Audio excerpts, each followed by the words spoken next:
Alright, and Bones here. I've done a couple videos on what a go bag is and how that kind of fits into your bug out system or whatever. This is just a bag that has the bare essentials that you keep in the car, so it's always with you. Or it should sustain you for a day, maybe two. And part of what goes in it, I mean, there's 5 things that go in it. You got your water, you got your food. You got a survival kit, a first aid kit, and a trauma kit. Well, in this video we're going to take a look at the trauma kit. I have mine in this Condor Tactical little detachable kit that, like, once you take the straps off, the Velcro, basically you just rip it off and you unzip it all the way and it will fold out. Once you undo the Velcro strap, it folds out like this. So it's basically geared towards car accidents and gunshot wounds, because those are the two most likely thing I'm going to come across. And this kit by no means is complete. There's always stuff that you leave out, or you just forget about, or you didn't even know about. And I'm missing a tourniquet that's not in here. So there's always new, better, more innovative products that come out. One of the first things you're going to do, the first thing you're going to do if you ever need to deploy this kit, is you're going to come over here. Gloves. I actually keep a couple different pairs. Dude, you never know. You don't know even if you know your buddy, you don't know your buddy. So, gloves. It's a necessity. And then, after that, next major thing you really want to have in there is some type of face shield for CPR and stuff. You don't know what's going on. I like to keep this little one that you just kind of fold out and throw over their face. My wife keeps a bigger mask in her kit that'll fit over nose and mouth, and it's actually a pretty good one. So I just think it's a little bulky. It's the only reason I don't carry it. So, this is not going to go in any particular order. I'm just going to go from the top and work my way down and explain, why some of the stuff's in there.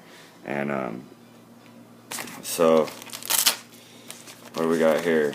This is what they call kind of an H bandage, or an Israeli bandage. These are this is an old one, but if you go on Amazon and just type in Israeli bandage, these will pop up. They're really good for dressing any type of major wound.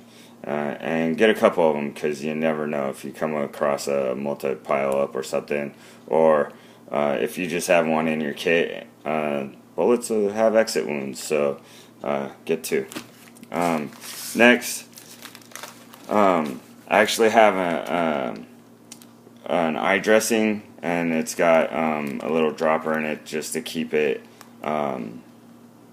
moist. So keep the eye moist, and then cover it to keep them from rubbing it or whatever and making it worse. And because you could really damage your eye if you get shrapnel, or just you're out shooting and you forget your eye pro and you get some type of shrapnel back in your eye. Rubbing it is going to do a ridiculous amount of damage, so don't. More bandages. I just kind of, I have them, so I keep them in here, because you never know when you're going to use them. So I have quite a bit of different bandages and dressings.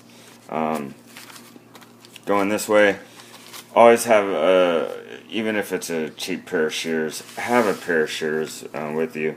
You never know what you're going to need to cut, and or if you're going to need to get clothes off, or if you're going to need to cut the bottom of someone's sweats off to plug the hole in, their shoulder or something to keep them from bleeding out. You know, you need some ability to cut, and a knife's not always the best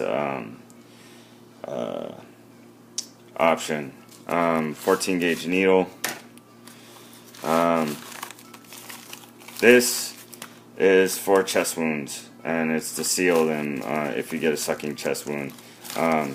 It's more geared towards gunshot wounds, but you never know. I always think of this story that I saw on TV once, where a lady got poked through the chest by a swordfish.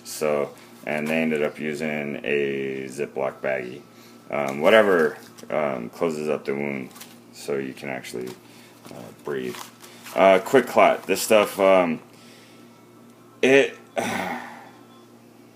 works great, and if you're bleeding out fast, you know, they say not to use this particular kind anymore. There's a better kind out, but I'd rather stop the bleeding and live and have the doctor have a little bit of trouble with this than bleed out and die.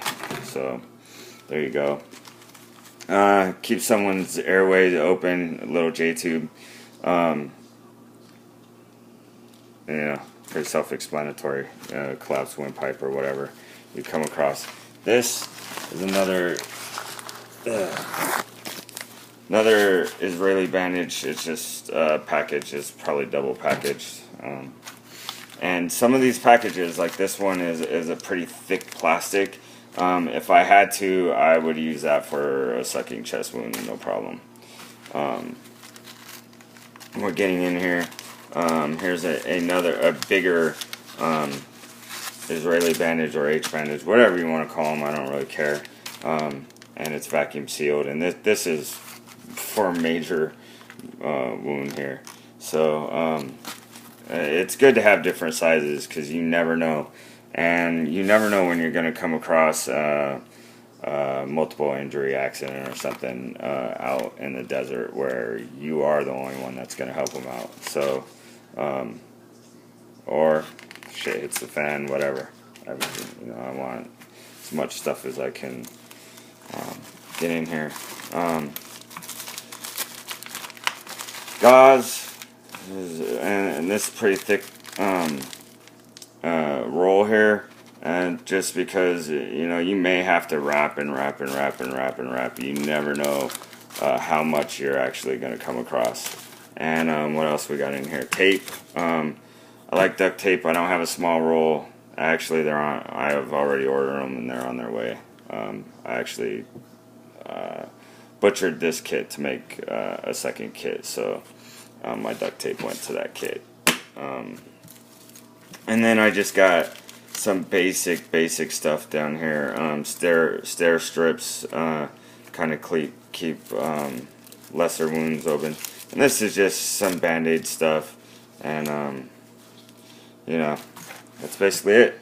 That's my trauma kit. It's not meant to do a lot. It's meant to stop a lot of bleeding till you can get to paramedics or some real help. That's pretty much what a trauma kit is. It's just keep me alive until I can get to a professional. Alright, thanks for watching, and if you have any questions, let me know. Anything you think needs to be added to the kit, let me know, and I'm out.